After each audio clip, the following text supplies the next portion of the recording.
y eso fue, así comenzó la unificación de Europa, con un espíritu cristiano, un espíritu de reconciliación. Y hoy en día son 27 países con 500 millones de personas, yo creo más o menos tantas personas como viven en este subcontinente. Por supuesto es algo muy difícil, pero lo decisivo es en Europa del pasado.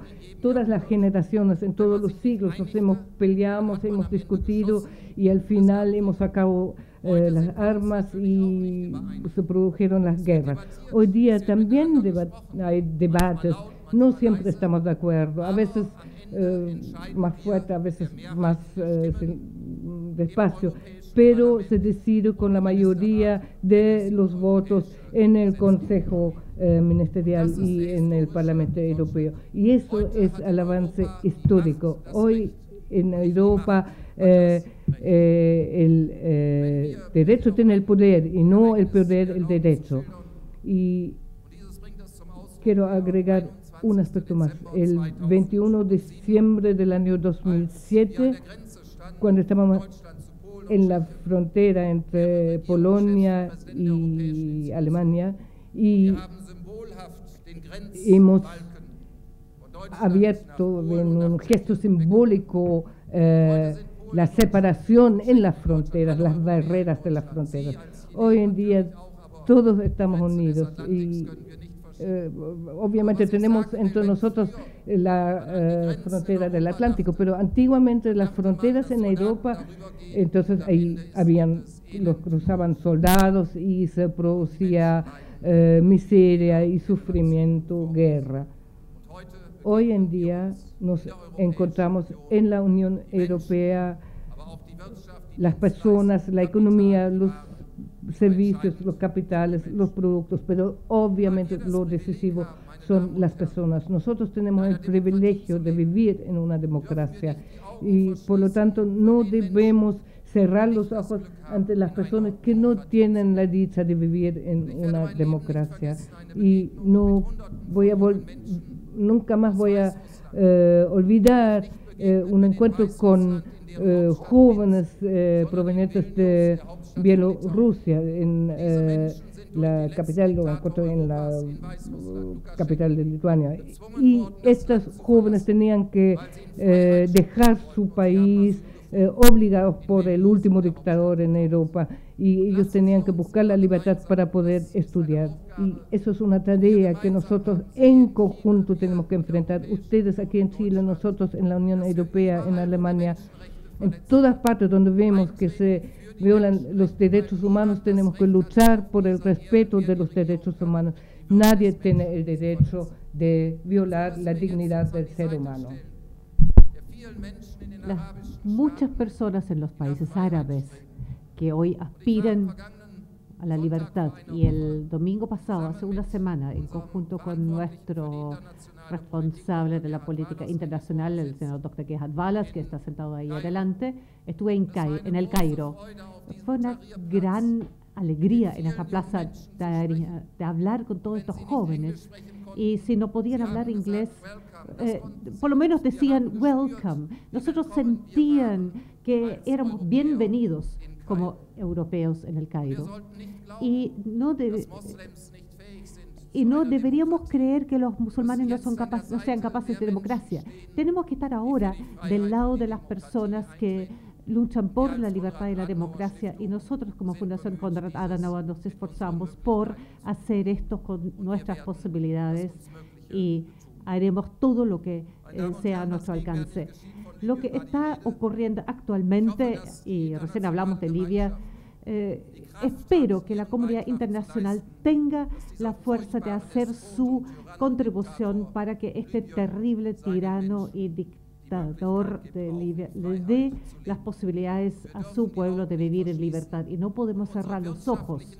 Y nuestros intereses económicos, señoras y señores, siempre solo se fundamentan en nuestros valores. Y si nosotros solamente representamos nuestros intereses y traicionamos nuestros valores, algún día vamos a perder nosotros también estos valores y por lo tanto siempre es importante que luchemos por nuestros valores. En Europa nos abogamos por el diálogo de las culturas. Eso significa sobre todo la convivencia pacífica con el mundo musulmán.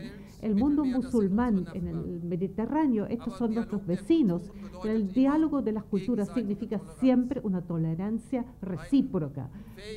Un científico americano muy capaz, Samuel Hunt, habló en algún momento del clash of civilizations, del choque de civilizaciones. Y desde luego existe ese peligro, pero es nuestra tarea política de impedirlo, porque si suponemos que vendrá este choque como una profecía autocumplida, entonces sí se produciría. Por lo tanto, es nuestra tarea de impedirlo y por eso el movimiento democrático en los países árabes debe recibir nuestro apoyo, pero el diálogo de las culturas no es una vía única. Si usted visita países árabes, y muchas veces lo habrán hecho, verán en muchos países iglesias católicas cristianas, y por ejemplo en Omán o en los Emiratos Árabes Unidos viven muchos cristianos como trabajadores inmigrantes, vienen de Bangladesh, de Filipinas. Y si van a las iglesias católicas allá, pero en Saudi Arabia no existe ni una sola iglesia cristiana o católica, a pesar de que ahí también viven cientos de miles de cristianos. Y si los musulmanes nos exigen a nosotros de Europa que existan mezquitas y casas de oración, tienen toda la razón de exigirlo, pero también deben existir casas de oración y iglesias para los cristianos y las cristianas en aquellos países, y tenemos que decírselo a los responsables. Señoras y señores, la pregunta es ¿hasta dónde va a seguir ampliándose la Unión Europea? Esto es una pregunta muy, muy difícil, porque tenemos que consolidar en primer lugar la Unión Europea en sus estructuras y queremos rodearnos de un círculo de países con los cuales cultivemos una vecindad particularmente buena. Los estados de los Balcanes en algún momento van a ser parte de la Unión Europea, pero va a demorar todavía y no va a suceder de la noche a la mañana. Y va a necesitar su tiempo y cada país va a tener que hacer su propia contribución a este proceso. Muchas veces se pregunta si acaso no debería ingresar a la Unión Europea Turquía, y nuestros amigos norteamericanos nos aconsejan que Turquía sea miembro de la Unión Europea, pero esta decisión la tenemos que tomar nosotros mismos, con toda la amistad que tengamos con Estados Unidos. Y mi opinión personal, se puede discutir sobre eso, es que la Unión Europea se vería sobreexigida por razones políticas, culturales, financieras, geográficas, para integrar a Turquía en la Unión Europea. Permítanme hacer algunas acotaciones y quiero respetar mi tiempo de 40 minutos. Cuando fui presidente de la bancada democrática en el Parlamento tuve 6 minutos. Sí, aquí tengo 45 minutos, realmente es un regalo enorme. En el Parlamento Europeo había una dama de Luxemburgo que solamente tenía 1 minuto de tiempo y siempre me pedía que le dé 1 minuto de mi tiempo para que ella pudiera hablar un poco más. En todo caso voy a respetar aquí 2 minutos. La economía. La Unión Europea, si miramos el camino hacia atrás, hacia los años 50, tuvo un gran éxito económico. Creamos el gran mercado interior con el libre tránsito de personas, servicios, capital y productos, pero siempre hubo también la tentación de que algunos países, a través de las subvenciones nacionales para su industria, distorsionan la competencia, y la Comisión Europea debe vigilar a que eso no suceda. Y en la crisis financiera también existió la tentación en algunos países de volver a cerrar el mercado nacional. Eso hubiera sido un desastre para la Unión Europea. Y gracias a Dios se resistió a esa tentación. Y con el Tratado de Lisboa tenemos establecida la economía social de mercado como el principio del orden económico de la Unión Europea. ¿Qué significa eso? En principio, estamos en favor del mercado porque la suma de personas, de consumidores, consumidoras, los empresarios, los empleadores, todos nosotros, los trabajadores también, estamos en mejores condiciones de conformar este mercado que el mejor burócrata en Londres, París o Bruselas. Pero el mercado, y esto lo mostró la crisis financiera, no es un fin en sí mismo, sino que el mercado debe servir al hombre y por lo tanto, y por eso la economía social de mercado, y con eso volvemos a nuestra concepción del hombre, el hombre como persona con su propia responsabilidad y también responsable frente a la comunidad. Ahora tenemos la moneda común en Europa y el euro es una bendición para Europa. En Alemania fue particularmente difícil despedirse del marco porque el marco era un gran símbolo positivo después de la derrota de la Segunda Guerra Mundial y que nos ha permitido la estabilidad en Alemania. Pero también debemos decirle a los críticos de nuestro país que la inflación desde la existencia de nuestra moneda común en Europa y la devaluación del dinero fue menor con el euro que con el marco alemán. Y hay que decirlo porque justamente ahora se habló de algunos países de la Unión Europea recién. Nos preguntamos cómo debemos reaccionar y también tenemos esta relación de tensión, solidaridad por una parte, pero por la otra, también aquellos países que gastaron más de lo que podían, tienen que hacer todo lo posible para poner en orden su economía.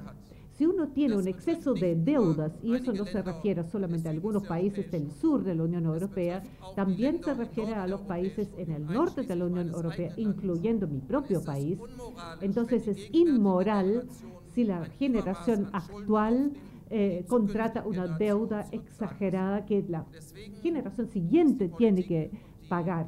Y por eso la política y el Consejo Europeo el fin de semana pasado en Bruselas tomó la decisión de que volvamos a una política de estabilidad verdadera, pero por la otra que también seamos solidarios con aquellos que estén en dificultades. Señoras y señores, en estos días estamos mirando con gran preocupación a Japón. Yo veo aquí en Chile que Chile también está afectado particularmente por este tipo de fenómenos como terremotos y tsunamis. Desde luego hay desarrollos que provienen de la tierra misma, como los terremotos, pero mucho de lo que hoy día vemos como cambio climático fue causado por nosotros mismos, por los seres humanos, y por eso la Unión Europea tomó el camino de luchar contra el cambio climático y por la protección del clima. Y con este lápiz, mis amigos como el doctor Jung, el doctor Balos lo han escuchado muchas veces, pero eso es parte de su función. Señoras y señores, con este lápiz, que es un regalo de la Asociación de Fútbol de Baja Sajonia, y este tipo de regalos se pueden guardar en Alemania, con este lápiz, el 23 de abril del 2009, firmé la legislación europea de protección del clima como presidente del Parlamento Europeo. Y los europeos han asumido el liderazgo y creo que podemos ser algo orgullosos de eso. Aunque normalmente soy más bien humilde, pero el arte es encontrar el equilibrio entre la seguridad en sí mismo y la humildad. Pero pienso que estamos haciendo lo correcto, por ejemplo, en favor de las energías renovables, la reducción del CO2, por ejemplo, para el ahorro energético.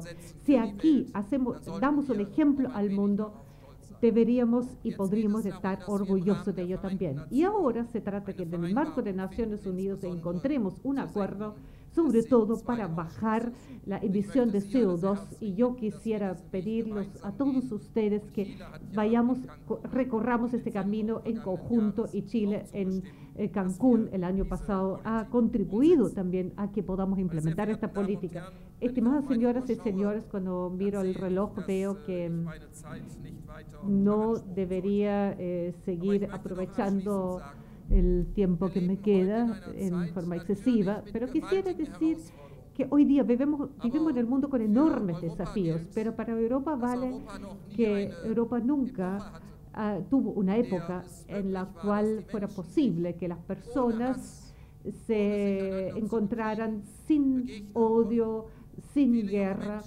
Muchos jóvenes estudian hoy en otros países de la Unión Europea y del mundo, y ustedes como esta gran nación, Chile, como este gran país que, si lo veo bien, como único país de Sudamérica, pertenece a la OECD, ustedes de eso pueden ser muy orgullosos. Y este lugar en la OECD, ustedes no solamente lo tienen porque tienen fortaleza económica, sino que porque tienen y son una democracia consolidada, y nunca podemos permitir en ninguna parte del mundo que se cuestione a la democracia. Y nosotros en Europa sabemos, somos un continente difícil, una Unión Europea difícil. Tenemos nuestras comunas, nuestras regiones, tenemos nuestros estados federados de la Unión, nuestros estados asociados a la Unión Europea, y tenemos la Unión Europea, son 4 o 5 niveles diferentes, y tenemos la responsabilidad además por el mundo entero. Y esto es una exigencia muy grande. Es difícil, pero cada generación tiene que trabajar nuevamente por que podamos defender estas conquistas y estos logros que ustedes también pueden disfrutar aquí en Chile, en una democracia próspera que por supuesto tiene sus tareas, y como Fundación Konrad Adenauer y con el señor Jung estamos agradecidos por estar tan cerca, por recibir constantemente informes de cómo se sigue desarrollando este país y que estamos por un buen camino. Y esto es mi deseo final, con toda la preocupación por la economía y las finanzas, que tengamos siempre presente que somos unidos en la Unión Europea y aquí en Chile, y ojalá en todas partes en Latinoamérica y crecientemente también en el mundo, que estamos relacionados, que estamos unidos en la misma convicción, la dignidad del hombre, los derechos humanos, la democracia, la paz y la libertad y del derecho. De esta manera, de pronto podemos ser un ejemplo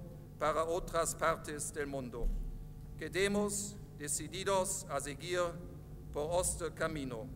Les deseo a todos ustedes, a su hermoso país, con muchas personas maravillosas, un futuro muy feliz. Muchas gracias.